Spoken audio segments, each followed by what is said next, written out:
Welcome back sa ating channel. Naging mainit nga no sa pindi umano sa mundo ng social media. Tila sumabog na nga si galit si Vice President Sara Duterte. Dito nga natin makikita mga kaibigan na sa patuloy nga na pagbabanta at pagbabanat at kahit ano pang paninira kay Vice President Sara Duterte ay hindi niya na nga ito natiis at talagang nagbigay nga ng matinding babala lalong-lalo na kay Rimulya, kay Romualdez at kay Lisa Smugs. Dito nga natin mapapatunayan mga kaibigan na talagang kahit anong bait mong tao, pag sumosobra na sila ay dapat na silang patulan. Dahil kung titignan natin mga kaibigan, ngayon pa lamang ay hindi na maganda ang ginagawa ni Romualdez na ito at ni Rimulya at ni Lisa Smugs. Paano pa kaya pag sila na mismo ang nakaupo at may posisyon sa Senado, sa Congressman at kahit saan posisyon? Dito natin makikita kung gaano magiging kawawa ang bansang Pilipinas. Kung titingnan natin at pag-aaralan natin, ilagay natin sa posisyon natin ngayon kung si Romualdez ay naging pangulo ng bansang Pilipinas, paniguradong masisira at maghahari-harian na naman ang mga smuggler, mga hoarder, mga pulburon user. Ngayon pa lamang ay talagang nag-uumpisa na ang kanilang mga kabalbalan. Kaya naman hindi tinitigilan ito ng matitinong mga abogado at ng matitinong mga vlogger na isiwalat ang katotohanan na kahit pinagbabantaan na ang kanilang mga buhay ay patuloy pa rin na isinisiwalat ang mga baho nila kung ano ang ginagawa mismo sa Malacanang dahil hindi na ito makatarungan at hindi na makatao ang kanilang ginagawa. Well mga kaibigan, para nga sa karagdagang impormasyon, panoorin nga natin ang buong video. At kung bago ka pa lamang sa aking channel, huwag kalimutan i-click ang subscribe button at notification bell para lagi kang updated sa ating mga bagong video. At para sa sulit viewers natin dyan, maraming salamat sa walang sawang pagsuporta. Kaya yung mga galaw nila na importante, pinapadala niya ako para ma-inform ko kayo. So, sulat ito, ulitin ko, letter signed by the Vice President. Paano ko may pakita? Ito, yung dito sa baba. Yan po ang perma ni VP Sara. So, nandyan ang heading. I hope mabasa ko Malilit Republic of the Philippines, Office of the Vice President, 30 November 2023. So, kahapon ito ipinadala. Honorable Jesus Crispin C. Rimulya, Secretary, Department of Justice, Padre Pauro Street, Ermita, Manila. Dear Secretary Rimulya, I refer to the statement made by the Honorable Secretary on 23 November 2023 regarding the necessity of consulting with the Executive Secretary on the return of the Philippines as a state party to the Rome Statute of the International Criminal Court, ICC. Additionally, I note the pronouncement made by His Excellency President Ferdinand Marcos Jr. that the possibility of the Philippines returning as a member of the ICC is under study. In light of these statements, ito na, ang importante the Office of the Vice President expresses its opposition to any action or proceeding conducted by the ICC in the country due to its lack of jurisdiction and in consideration of the principle of complementarity. The OVP submits its official position on this matter and conveys optimism that the Philippine government will consider favorably the arguments raised in the attached document. Thank you for your continued support to the OBP. Very truly yours, Zara Z. Duterte. So, himay-himayin natin ha. Una, nagbigay na po ng media statement ang Vice Pangulo na unconstitutional ang pagsali ng bansa natin balik sa ICC. At sabi pa nga niya na let's respect o let us not embarrass o let us not insult our justice system. Ganon ang pahayag ng Vice Pangulo. So ito na nga, dahil sa mga galaw sa Congress, dahil na rin sa paiba-iba na statement ng Pangulo, in fairness to Secretary Boying, gumawa siya ng initiative to clear things up dahil tingin ko naguguluhan na rin ang Secretary of Justice. Kaya November 23, pumunta siya sa opisina ng Executive Secretary to clear these things.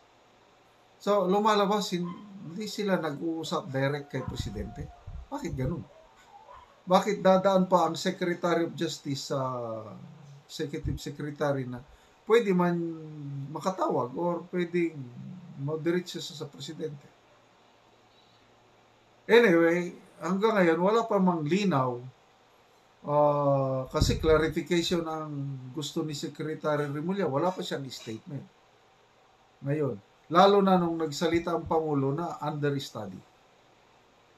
So, itong letter na ito is very timely. Talaga, ang ating Vice Presidente is an action man.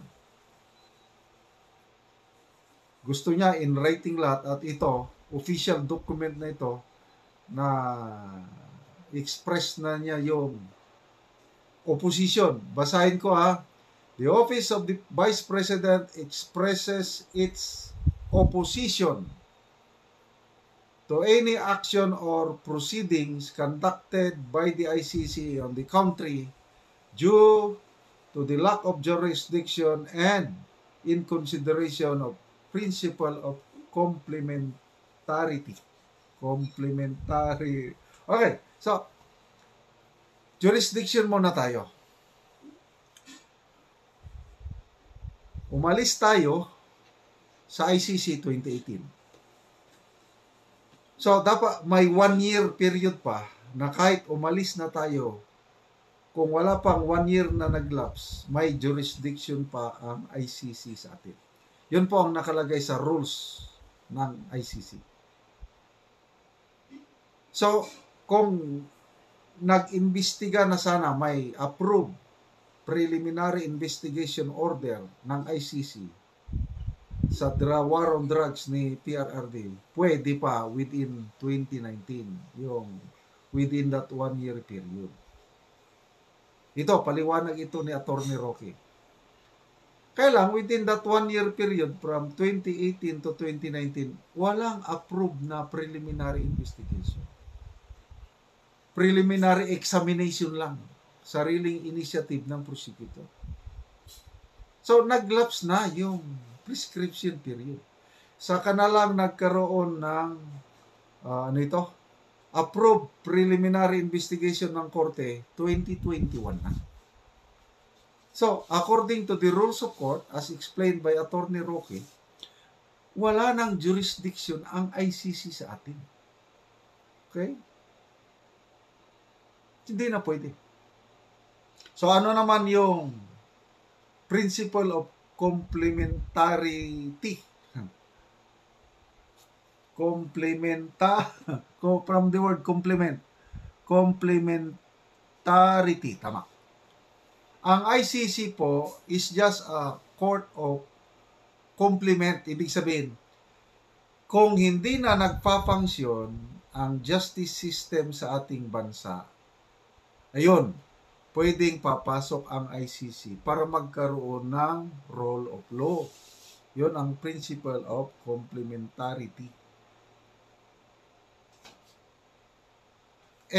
Functioning man. So, pagpapasok ang ICC dito, isang malaking sampal sa DOJ. Kasi lumalabas na justice is not working in the Philippines pag pamasok ang ICC. Di ba ganun yun? So, salamat itong posisyon na ito ng OBP at ginawa ng official.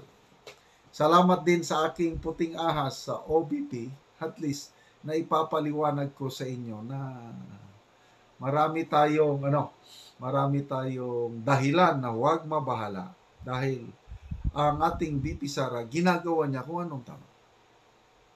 At ito pa yung mas assuring, yung balita ni Senator Bato de la Rosa, isa sa mga nasasakdal, na mismo ang Pangulo ang nag-invite ng casual dinner sa mga senador sa Malacanang at pinag-usapan nila ang ICC. At itong si Senator Bato, sabi niya, tinanong niya personally, nag-usap sila one-on-one ni President Marcos tungkol nito. At kahit hindi sinabi ni Senator Bato kung ano yung napag-usapan, ang ipinakita ni Senator Bato, sabi niya, happy ako. Tignan ninyo, di ba ako happy? So bakit happy ang senador? Kasi siya ang nasasakdal eh. Dalawa sila ni Tatay Digong.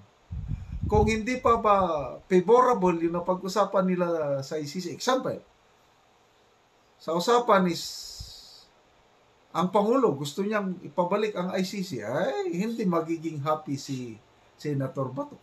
Di ba? Bakit siya naging happy? Ibig sabihin, maganda yung usapan. So, ang speculation ko sa usapan is, sabi niya, don't worry. Yung statement ko na pag-aralan, ayoko lang ma-offend si Speaker Martin Romualdez at yung mga kongresista na nagsusulong ng mga House resolution. But my stand, I'll stick to my original pronouncement na hindi napapasok ang ICC sa Pilipinas. Yon ang nakikita kong senaryo bakit sobrang maligaya si Senator Bato sa pakikipag-usap niya sa Presidente. So, ibig sabihin, safety po ang ating minamahal na Tatay Diging. Of course, safety na rin si Senator Bato at si BP Sara kasi once nga pumasok ang ICC, gusto nila pati si BP Sara imbestigahan. Ngayon, happy na tayong lahat. Salamat po sa nagpadala sa akin ng sulat na ito, yung puting ahas ko sa OBP. Gusto po na ko ingnon sa inyo nga nung di ko ninyo makitaan sa media. O naanata diritanan karon. Bomo, bago pa ko nitong dire, di gyud ko ganahan. Kana bitong makitaan ko nimo, maghatag-hatag og bugas kay naay nasunugan, maghatag-hatag og ingonani kay naibahaan nya picturean i-post nako. Di gyud nako na batasan. Muna wa gyud tay mahimo diha og di pud mo ganahan ana, ayaw lang ko ninyong putuha. Dili man pud gyud na sa usa ka mayor usa sa usa ka kinsa bang politiko diha, di man na iyahang kwarta gihapon. Mauna pag naay mga ingon ana ang ginapalihok nato ang gobyerno para muhatod kung unsay kahinanglan sa tao na ang CSWDO para ana.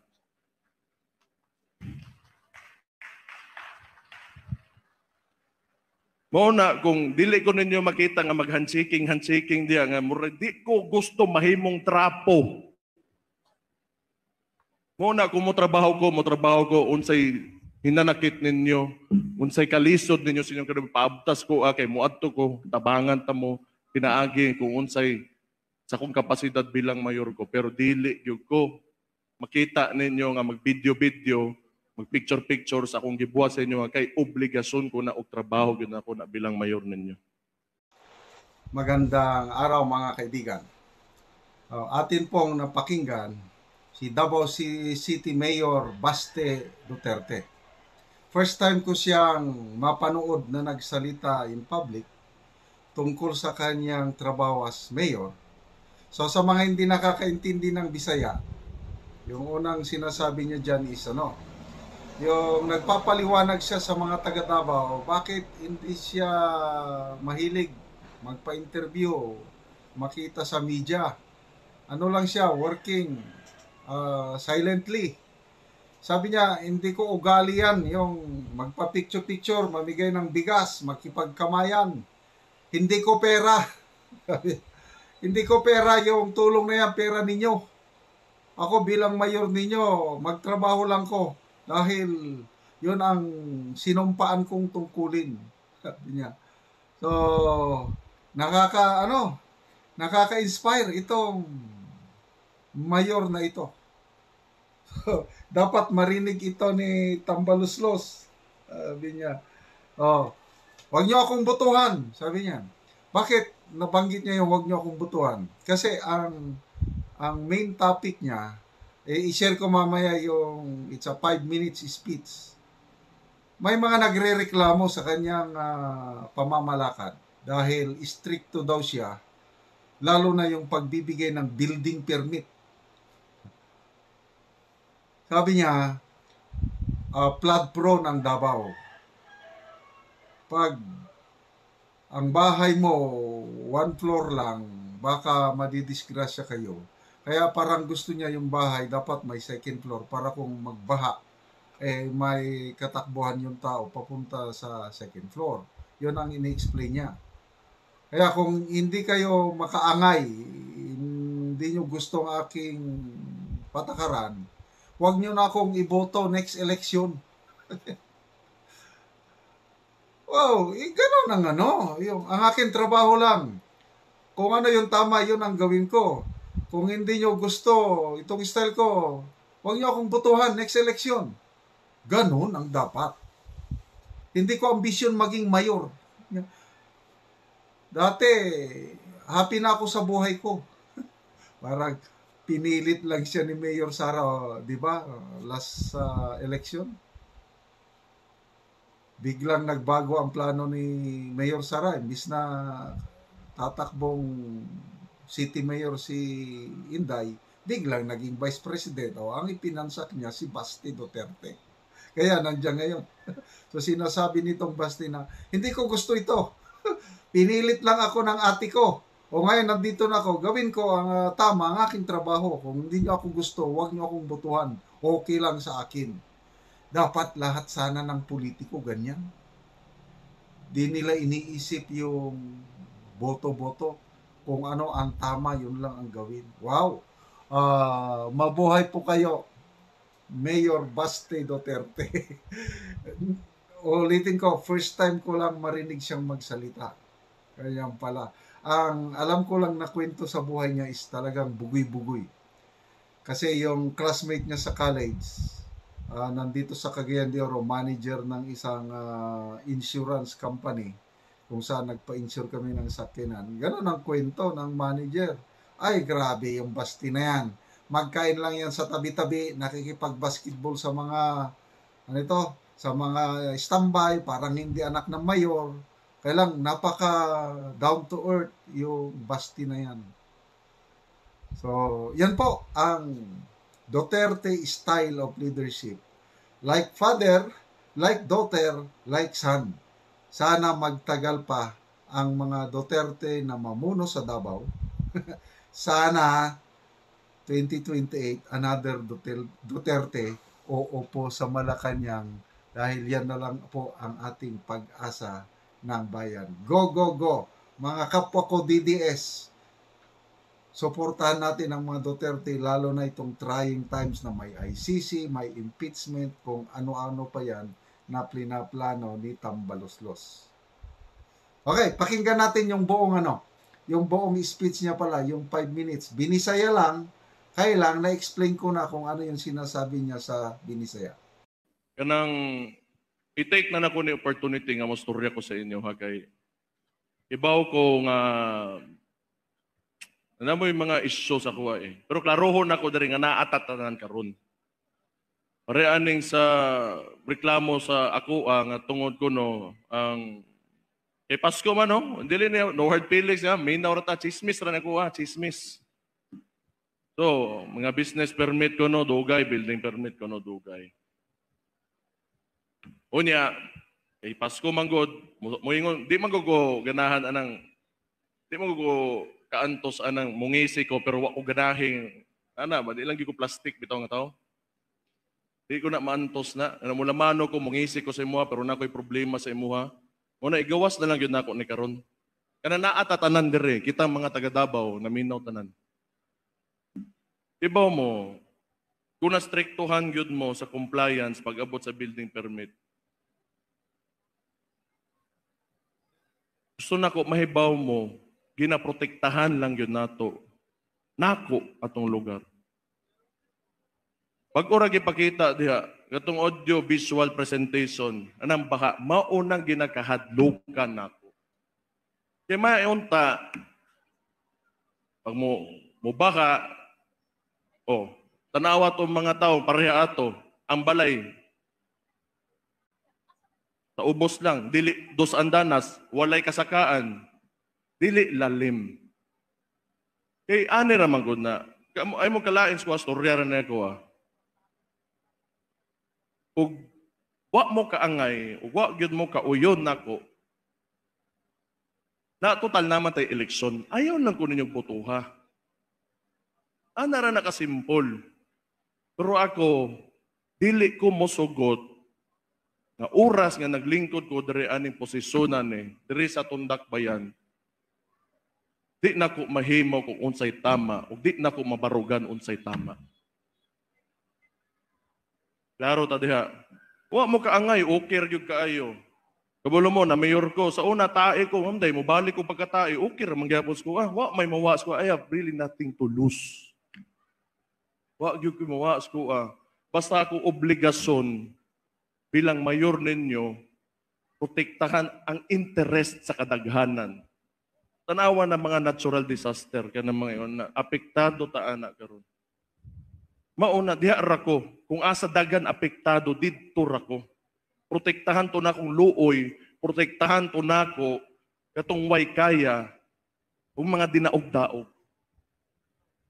Karon mughimo tag syudad, unya di naman nyo gusto tarungon o di maglisod ta.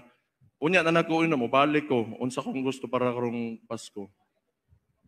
Unsay resulta nato pag abot sa panahon ani? Kita ra magyapoy mag-suffer pag abot sa panahon. Well, kamo good. Wa may kaso gyud, wa may kasos ko Kay bago pa ko ditungtong aning kalibutanan may kaning pagkamayor. Okay na ko. Okay na ko sa akong kinabuhi. Di good na ko ni pod ambisyon. Tinuod lang. Saong ko man Puro labad ra man diapot sa ulo aning Anyway, sa paman. Gusto po na ko ingnon sa inyo nga nung di kay ko ninyo makitaan sa media. Naana ta diri tanan karon. Bomo, bago pa ko nitong diri, di gyud ko ganahan. Kana bitong makitaan ko nimo, maghatag-hatag og bugas kay naay nasunugan, maghatag-hatag og ingonani kay naay bahaan nga picturean i-post nako. Di gyud nako na batasan. Muna wa gyud tay mahimo diha ug di pud mo ganahan ana, ayaw lang ko ninyong putuha. Dili man pud gyud na sa usa ka mayor o sa usa ka kinsa bang politiko diha, di man na iyahang kwarta gihapon. Mauna, pag naay mga ingon ana ang ginapalihok nato ang gobyerno para muhatod kung unsay kahinanglan sa tao na ang CSWDO para ana.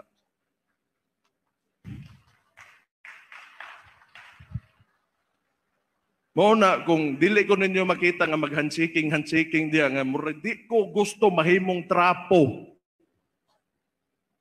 Mauna, kung motrabaho ko, unsay hinanakit ninyo, unsay kalisod ninyo sa inyong kanang paabtas ko, kay muadto ko, tabangan ta mo, pinaagi kung unsay sa kong kapasidad bilang mayor ko. Pero dili yung ko, makita ninyo nga mag-video, mag-picture sa akong gibuhat sa inyo kay obligasyon ko na og trabaho gyud ako na bilang mayor ninyo. Dito natin makikita mga kaibigan, pati nga si Basti na ito ay talagang nagbigay ng matinding suporta sa mga Duterte at sa patuloy na paninira nila kay VP Sara Duterte at kay former President Rodrigo Duterte ay hindi pa rin nagpapatinag ang mga solid DDS. Dito natin makikita mga kaibigan na nabayaran na ang iba na mukhang pera at siraulo na talagang binebenta nila ang kanilang mga prinsipyo, lalong-lalo na ang mga senador at mga kongrehista na wala naman ginagawa sa bansang Pilipinas kung di nagpapataba lang nabang ng kanilang mga tiyan. Dapat ito ang matanggal at mapalitan na ay matuto naman sana lahat ng mga botante sa susunod na eleksyon. Well mga kaibigan, kung kayo ang tatanungin ano ang inyong mga opinyon, just comment below sa ating comment section at ating pag-uusapan.